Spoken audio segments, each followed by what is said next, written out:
The pod fell from the sky like a shooting star gone wrong. Marcus Chen watched helplessly as the sleek Centaurian vessel spun out of control, its silver hull reflecting the harsh desert sun. Next to him, Thera's iridescent scales flickered between purple and blue, a sign of distress he'd learned about during their short time working together. Impact in 30 seconds, the pod's AI announced in its calm voice. Please brace for emergency landing.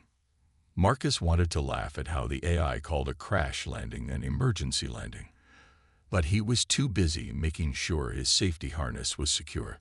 The Mojave Desert stretched endlessly below them, a sea of sand and rocks with no sign of civilization. This is impossible, Thera hissed through her pointed teeth.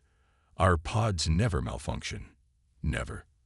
Her long fingers danced over the control panel, but nothing responded. The ground rushed up to meet them. Marcus closed his eyes and thought about all the survival training he'd received. He never thought he'd need it during a simple research mission with Earth's first Centaurian scientist. The impact felt like being hit by a truck. Metal screamed against rock. Marcus's head snapped forward, then back. The world spun, and then everything went black.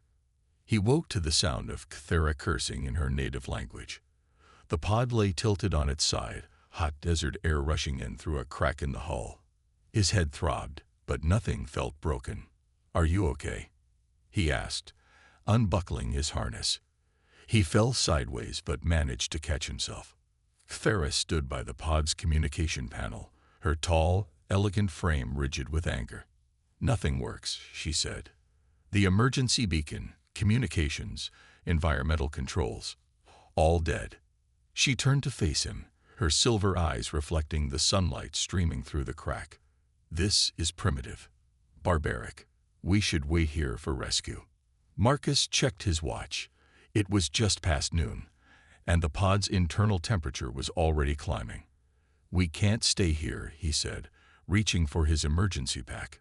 The desert hits 120 degrees Fahrenheit in the summer. This pod will become an oven. My environmental suit will protect me, Thera said proudly, tapping the silvery fabric that covered her scaled body. For how long? Marcus asked, already checking their water supplies. Your suit runs on power, just like everything else in this pod. And I'm seeing critical damage to the power core. As if to prove his point, Thera's suit flickered, its cooling system sputtering. Her scales shifted to a pale yellow. Fear, Marcus remembered from his xenobiology studies. We have 3 choices, Marcus said, laying out their supplies. Stay here and hope rescue comes before we cook to death. Try to walk to civilization in the daytime heat, or he looked at the setting sun. We wait until dusk, travel at night, and use the daylight hours to rest in whatever shade we can find. Thera's scales rippled with different colors as she processed their situation. She'd never been in a situation where her technology couldn't save her. Now she was stuck with what she'd called a primitive species during their first meeting. You've survived in conditions like this before? She asked, her voice losing some of its usual superiority. Marcus nodded, packing the essential supplies into a makeshift bag made from pod debris. Humans have been surviving in deserts for thousands of years. We didn't always have fancy technology to help us. Thera watched him work, her scientist's curiosity overtaking her pride. Then I will defer to your expertise in this primitive situation. First lesson about surviving with humans, Marcus said, handing her a water container. Drop the word primitive. You might find out we know a thing or two that your advanced civilization has forgotten. The sun continued its slow descent toward the horizon, and somewhere in the vast desert, rescue ships would be looking for them. But until then, their survival depended on what Marcus remembered from his training, and whether Thera could put aside her prejudices long enough to trust him. The desert night was colder than Thera expected. Her scales shivered as she watched Marcus spread a thin emergency blanket on the sand. They had walked for 4 hours after sunset, using the stars for navigation.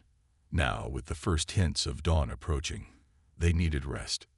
Your technology isn't working, Marcus asked, noticing how she kept adjusting her environmental suit's controls. Thera's scales flickered orange with embarrassment. The power cells are at 12%. The crash damaged the recharge system. She tried to sound confident, but fear crept into her voice. Without her suit's protection, she would be completely exposed to Earth's harsh environment. Marcus nodded and reached into his pack.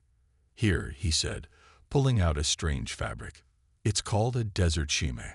Old technology, but it works." He showed her how to wrap it around her head and neck, leaving only her silver eyes visible.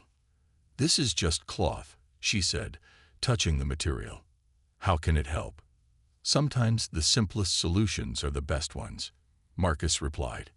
He pointed to some nearby plants. "See those? They're called desert sage.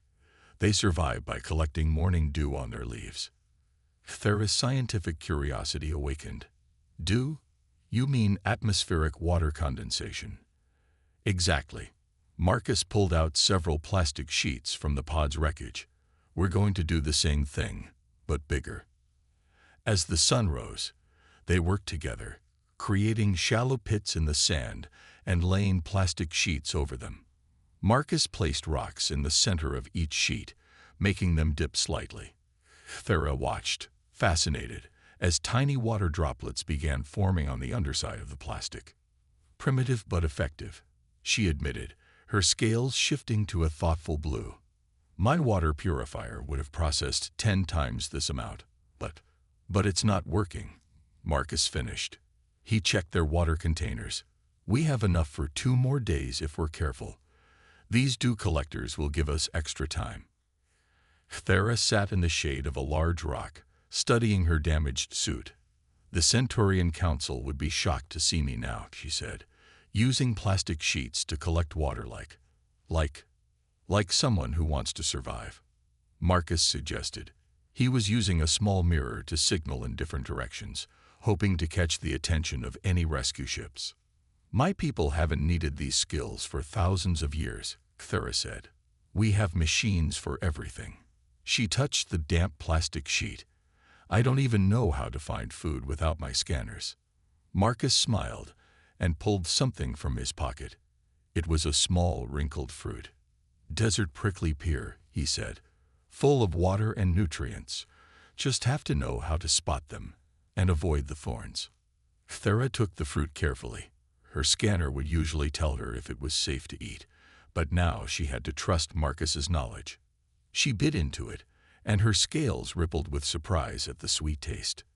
"How do humans remember all of this?" she asked, "without databases and neural links?" Marcus pointed to his head. "We store it up here. We pass it down, teach it to our children. Knowledge doesn't always need a power source." As the day grew hotter, they rested in the shade, collecting precious drops of water from their makeshift collectors. Thera found herself recording everything in her partially working datapad. She had come to Earth to study human technology, but now she was learning something her people had forgotten: how to survive with nothing but knowledge and creativity. "Marcus," she said as they watched heat waves dance across the desert, "perhaps I was wrong about humans being primitive." He grinned. "That's the thing about humans, Thera. We're full of surprises." The sun was setting when they heard the first howl. Thera's scales flashed bright yellow with alarm as she scanned the darkening desert. Her night vision was far better than any human's, but right now, that wasn't comforting. "What was that?" she whispered, moving closer to Marcus.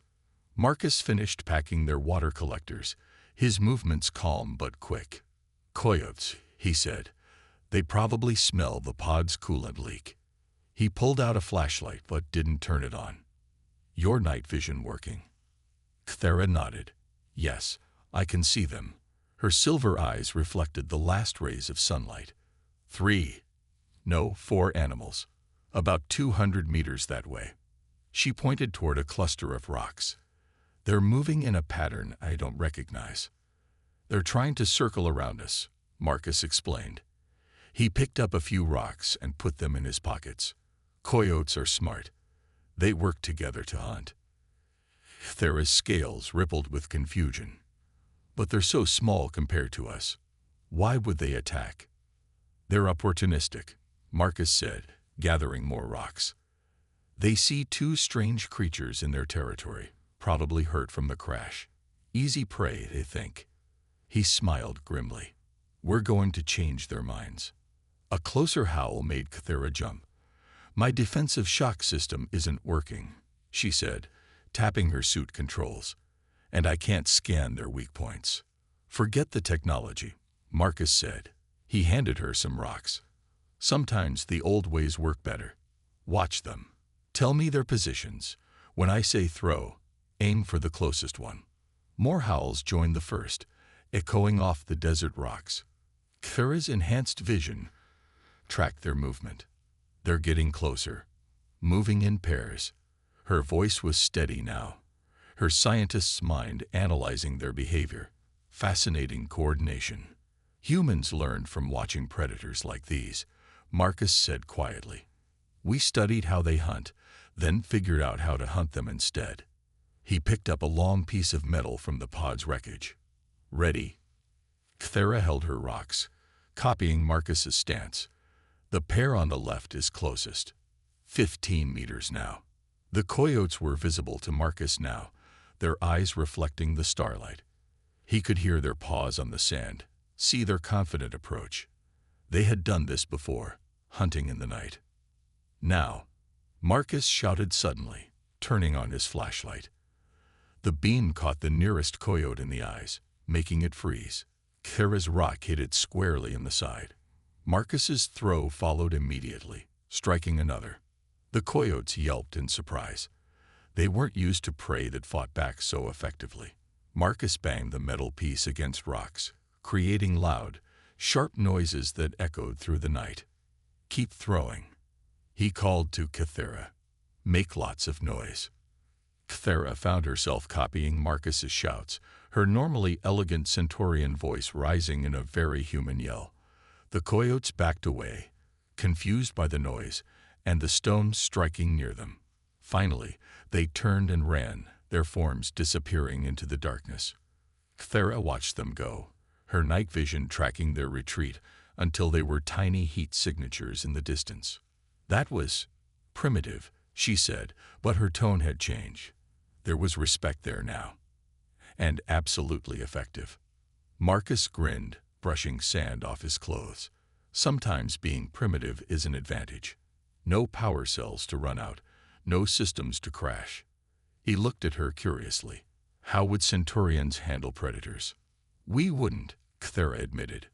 Our cities are completely sealed. Our ships have force fields. She looked down at the rock still in her hand. We've forgotten what it's like to face nature on its own terms. But you did pretty well, Marcus said. Good aim with those rocks. Kythera's scales shifted to a proud purple. Perhaps there are things my people could learn from humans after all. She looked up at the stars. If we survive long enough for rescue to find us. We'll survive, Marcus said confidently. Humans always find a way. And now you're learning our tricks too. They spent the rest of the night taking turns keeping watch, while in the distance, the coyotes' howls grew fainter and fainter. Kythera found herself writing notes in her datapad. Lesson 3. Sometimes the simplest solution is the best one. Marcus saw it first, a massive wall of dust rising from the horizon like a brown tidal wave. His years of desert training told him this wasn't an ordinary sandstorm. This was a haboob, one of the most dangerous desert storms. Kythera, he called out, we need shelter. Now. The Centaurian looked up from examining her failing environmental suit. Her scales turned pale when she saw the approaching wall of sand. How long do we have? 20 minutes, maybe less. Marcus was already gathering their supplies. Is your suit's protection still working? Kythera pressed buttons on her wrist controller. The suit flickered weakly and died. Nothing, she said, her voice tight with worry. All systems are dead. Marcus looked around frantically. They were in an area with scattered rocks, but nothing big enough for proper shelter. The crashed pod was too far to reach in time. Then he spotted it, a natural depression in the ground near a large boulder. There. He pointed. We can use that. They ran to the spot. Marcus quickly began digging with a piece of pod debris, making the depression deeper. Farah watched in confusion. What are you doing? We need to find real shelter. We're making it, Marcus said, not stopping. Help me gather brush and any debris you can find. Hurry. The storm was getting closer. The wind picked up, throwing sand in their faces. Farah's scales rippled with fear, but she followed Marcus's lead, gathering dead plants and pieces of metal from their trail. Marcus worked quickly, using techniques he'd learned from desert survival training. He anchored their largest pieces of pod debris against the boulder, creating a lean-to shelter. He packed brush and sand around the edges, making walls. Get in, he ordered as the storm's roar grew louder. They crawled into the tight space. Marcus pulled their emergency blanket over the entrance, weighing it down with rocks. Just in time, the storm hit like a freight train. The world outside turned dark brown. Sand rattled against their shelter like millions of tiny bullets. The wind howled, trying to tear away their protection. Farah pressed close to Marcus, her scales changing colors rapidly with fear. Your species lives through this, she shouted over the noise. We've survived worse. Marcus shouted back. He held the blanket tight when the wind tried to rip it away. Humans learn to adapt to every environment on Earth. Hours passed. The storm raged outside, but their shelter held. In the tight space, Farah found herself studying Marcus as he constantly checked and adjusted their protection. My people would say this is beneath us, she said during a quieter moment. Hiding in a hole in the ground. Is dying from pride better? Marcus asked, brushing sand from his face. Farah was quiet for a moment. No, she finally said. I'm beginning to think humans understand something we've forgotten. You don't try to defeat nature. You work with it. We learned the hard way, Marcus said. Countless generations of trial and error. Success and failure. It's in our blood now. The storm began to die down as night fell. Temperature dropped rapidly. Another desert danger. Without thinking, they'd moved closer together for warmth. When we first met, Farah said softly, I thought humans were stubborn and primitive for not accepting all our advanced technology. And now, her scales shifted to a new color, one Marcus hadn't seen before. Now I think perhaps you're wise. You keep the old knowledge while accepting the new. My people, we only look forward, never back. Marcus smiled. Sometimes you have to look back to move forward. They spent the night in their shelter, sharing stories of their people's histories. Outside, the desert wind sang an ancient song, one that humans had listened to for thousands of years. And for the first time, a Centaurian was learning to hear it too. The morning after the storm, Farah wasn't well. Marcus watched with growing concern as her scales dulled from their usual bright colors to a sickly gray. She stumbled as they walked, her silver eyes unfocused. I don't understand, she mumbled. My biological shields should prevent any Earth infections. Marcus helped her sit in the shade of a rock. Your suit's failure must have affected your shields too. He touched her forehead and pulled back in surprise. Even for a Centaurian, she was burning hot. My datapad, Farah said weakly. It has basic medical information. Marcus grabbed the pad, but its screen flickered and died. Everything they'd relied on from her world was failing, one system at a time.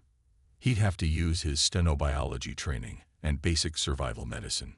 Tell me your symptoms, he said, checking her pulse. Her heart was beating faster than normal. Everything spins.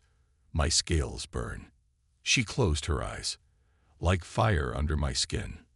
Marcus dug through his pack, remembering his training about Centaurian biology.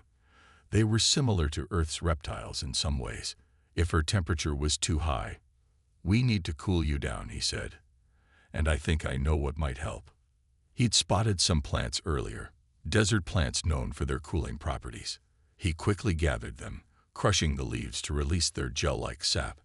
It was similar to aloe vera, but hardier. This might feel strange, he warned, applying the gel to her scales, but it should help with the burning. Cthera sighed in relief as the cool gel touched her skin. How did you know? Earth plants evolved to survive extreme heat, Marcus explained, continuing to apply the medicine. Some developed natural cooling properties. My people learned to use them over thousands of years. As he worked, Cthera spoke softly about her world. The fever made her more talkative than usual. She told him about Centaurian cities, floating high above their planet's surface, about how her people had lost touch with their world's natural environment centuries ago. We think we're so advanced, she said, her voice drifting. But we can't even survive without our technology. Different kinds of strength, Marcus said, making her drink water mixed with electrolytes from his emergency kit. Your people master the stars. We humans, we learned to master survival. Hours passed. Marcus kept applying the cooling gel, telling stories to keep Cthera awake and alert. He talked about Earth's history, about how humans had spread across every hostile environment on their planet. Why? Cthera asked. Why not just stay where it was safe? Marcus smiled. Curiosity, adventure, challenge, it's part of who we are. As night fell, Cthera's fever finally broke. Her scales began showing hints of color again. She looked at Marcus with clearer eyes. You saved my life, she said, with plants and water. And knowledge, Marcus added. The most powerful technology humans have. Cthera tried to sit up. My people, they sent me to evaluate Earth's readiness for advanced technology. She looked around at their simple camp. We thought you weren't advanced enough because you still used what we called primitive ways. And now I think we were wrong. Her scales flickered with a mix of colors. Embarrassment, gratitude, and something else. These primitive ways, they're not primitive at all. They're foundation knowledge. Knowledge my people have lost. Marcus helped her drink more water. Maybe that's why we're out here, he said. Not just to survive, but to learn from each other. Cthera nodded slowly. Yes, though I never expected to learn so much by getting sick in a desert. They both laughed, and the sound echoed across the desert. Above them, stars began to appear, the same stars that had guided humans for countless generations. As Cthera's strength returned, she found herself seeing those stars differently, understanding at last why humans kept their old knowledge even as they reached for the future. The next morning, Cthera was strong enough to walk again. Marcus led them toward a series of cliffs he'd spotted in the distance. They needed better shelter, and he hoped to find water collected in the rocks. Look, Cthera said suddenly, pointing at the ground. Her scientist's curiosity had returned with her health. These marks in the sand, they're not natural. Marcus knelt down to examine what she'd spotted. Beneath the loose sand, something was carved into the rock. He brushed away more sand, revealing ancient drawings. Petroglyphs, he said excitedly. Rock art from ancient humans, probably thousands of years old. Cthera crouched beside him, her scales shimmering with interest. Your ancestors made these, without any modern tools. They used stone and determination. Marcus traced the carvings carefully. Look, they're telling stories. There's a hunting party. And here, they're showing where to find water. Cthera's silver eyes widened. A map. She looked closer at the ancient drawings. These lines, they're showing water paths under the ground. Marcus nodded. Indigenous peoples of this desert knew where to find underground springs. They left these marks to help others survive. They followed the ancient markings, moving deeper into the cliff area. Cthera touched the rock walls with newfound respect. My people would have just scanned for water with sensors, she said. But these humans, they shared their knowledge in a way that lasted thousands of years without any power source. Sometimes the simplest methods are the most durable, Marcus replied. Then he stopped suddenly, staring at something in the rocks ahead. What's wrong? Cthera asked. Marcus walked to a twisted piece of metal wedged between two rocks. "This isn't ancient," he said grimly. "This is from our pod, but we crashed miles from here." Theris' scales shifted to alert yellow. "That's impossible. Unless the crash wasn't an accident," Marcus finished. He examined the metal piece closer. "Look at these marks. This was cut, not broken." Theris' hand went to her dead datavat. "Before we crashed, I was preparing my report about Earth, about whether humans were ready for advanced Centaurian technology. And someone didn't want that report delivered," Marcus asked. Theris' scales darkened. "There are those among my people who think humans are dangerous, that giving you advanced technology would make you a threat." They found more pieces of their pod scattered along the cliffs. Someone had taken parts of it, studying the technology. But why here? Why in such a remote place? Following the ancient water map, they discovered a hidden cave entrance. Cool air flowed out, a sign of water nearby. But when they entered, they found something else. "It's a monitoring station," Cthera whispered, looking at the mix of Centaurian and human technology scattered around the cave. "Someone has been watching Earth, studying humans in secret." Marcus picked up a damaged tablet. "And they sabotaged our pod to stop your official evaluation." "But they made a mistake," Cthera said, her scales showing a determined blue. "They thought stranding us would prove humans weren't ready for advanced technology. Instead, it proved the opposite," Marcus said, understanding. "By surviving out here, by helping each other, I learned that humans don't need our technology to be advanced," Cthera finished. "Your ability to survive, to adapt, to preserve knowledge across thousands of years." She touched the ancient petroglyphs that had led them to the cave. "These aren't signs of a primitive species. They're signs of a wise one." Marcus smiled. "So what do we do with this discovery?" Cthera's scales rippled with multiple colors: determination, excitement, and something warmer when she looked at Marcus. "First, we survive. Then, when rescue comes, we show my people that they've been wrong about humans all along." They left the cave carrying proof of the sabotage, following the ancient water map. Above them, the desert sun blazed, but now they faced it together, a human and a Centaurian, each learning that true advancement comes in many forms. The sound of engines broke the desert silence. Marcus and Cthera looked up to see a sleek Centaurian ship descending from the clouds.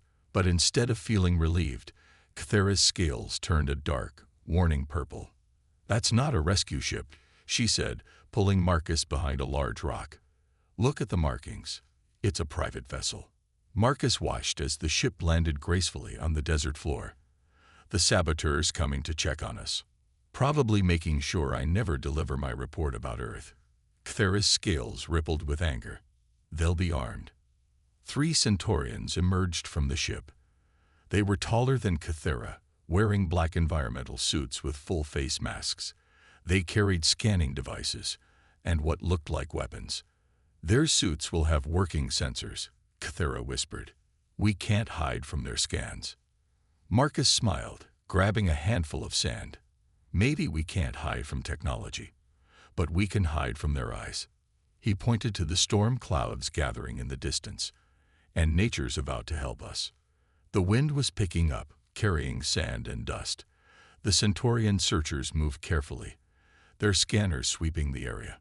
They found the cave with the monitoring station. "They're destroying the evidence," Farah said, watching them plant some kind of devices in the cave. "They'll say we died in the crash. No one will know the truth about their secret operation. Then we'll have to stop them," Marcus said. He pulled out the ancient water map they'd found. "These caves are all connected underground. The indigenous people used them to move around unseen." Theris' scales showed surprise. "You want to use ancient human tunnels to outsmart advanced Centaurian technology. Unless you have a better idea."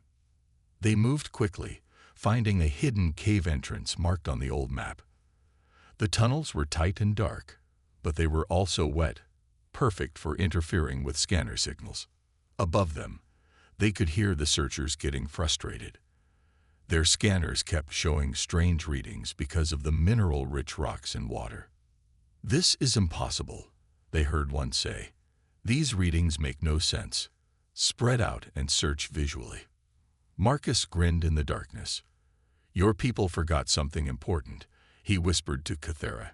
"Technology isn't perfect, but human knowledge of the land, that's been tested for thousands of years." They emerged from a tunnel behind the searchers' ship. Using skills learned from their 3 days in the desert, they moved silently across the sand. "The ship's security will recognize me," Cthera said, "but we'll only have seconds before they realize I'm not alone." Marcus nodded. Sometimes seconds are all humans need. Cthera pressed her hand to the ship's door. It opened with a soft hiss. They slipped inside just as the wind really started to blow, bringing the storm with it. The searchers' voices crackled over the ship's radio. "We've lost visual. This storm is interfering with everything." Marcus moved quickly to the ship's controls. 3 days with Cthera had taught him enough about Centaurian technology to understand the basics. "Can you send a distress signal? One their sensors can't block." Cthera's fingers danced over the control panel. "Better," she said, her scales showing triumph. "I can access their secret files. Everything they've been doing. Watching Earth. Planning the sabotage. It's all here." Suddenly, alarms blared. The searchers had realized their ship was compromised. They were running back through the storm. "Time to go," Marcus asked. Cthera finished downloading the files. "Time to go. But which one of us flies?" Marcus gestured to the controls. "Your technology, your ship. I'll handle any surprises they have waiting for us." As the ship lifted off, the storm reached its peak. Sand and wind surrounded them, hiding them from view. Below, the searchers fired weapons blindly into the air. "You know what's funny?" Cthera said as they rose above the storm. "They thought stranding us in the desert would prove humans weren't ready for advanced technology." Marcus laughed. "Instead, it proved that sometimes the oldest technology is the best. Knowledge, survival skills, and a really good map." They broke through the clouds, heading for space, carrying proof that would change how Centaurians saw humans forever. Behind them, the desert kept its ancient secrets, waiting for the next travelers who might need its wisdom. The Centaurian council chamber was unlike anything Marcus had ever seen. 50 council members sat in a circular arrangement, their scales shimmering with different colors as Cthera presented their evidence. The stolen ship's data played on giant screens, showing years of secret surveillance and the planned sabotage. "Honorable Council," Cthera said, standing tall, "I was sent to evaluate whether humans were ready for advanced technology. Our crash landing in the desert taught me that we were asking the wrong question." Marcus watched from the side, wearing a special suit that protected him from Centaurian atmosphere. He smiled as Cthera's scales shifted to confident blue. "The question isn't whether humans are ready for our technology," she continued. "The question is, are we ready to learn from them?" Murmurs filled the chamber. One council member's scales flashed angry red. "Learn from them. They still use primitive methods. They haven't even unified their planet." "Primitive." Cthera activated a hologram showing their desert journey. "Let me show you what these primitive methods did." The council watched as she showed them everything. Marcus's water collection techniques, the night battle with coyotes, their storm shelter, the healing plants, and the ancient maps that led them to safety. "While we relied on technology that failed," Cthera said, "humans have developed knowledge that never fails. They don't just survive. They pass their wisdom down through generations." Another council member spoke up. "But their technology is centuries behind ours." Marcus stepped forward, and Cthera nodded for him to speak. With respect, he said, "Technology isn't just machines. The first technology humans created was knowledge itself. We learned to store information in our minds, in our stories, in marks on cave walls that last thousands of years." He pointed to the hologram showing the petroglyphs. "These ancient marks led us to water, showed us safe paths, warned us of dangers. No power source needed. No system to fail. And while we hide in our sealed cities, Thera added, humans learn to live in harmony with their world. They keep their ancient wisdom while reaching for the stars. They don't just adapt to their environment. They learn from it. The council chamber was silent for a moment. Then the head counselor spoke, her scales showing thoughtful green. You went to evaluate their readiness for our technology. Instead, you found something else. Yes, Thera said firmly. I found that humans have something we've lost. They understand that true advancement isn't just creating new technology. It's keeping the wisdom of the past while moving into the future. She looked at Marcus, her scales showing a warm color that made some council members whisper among themselves.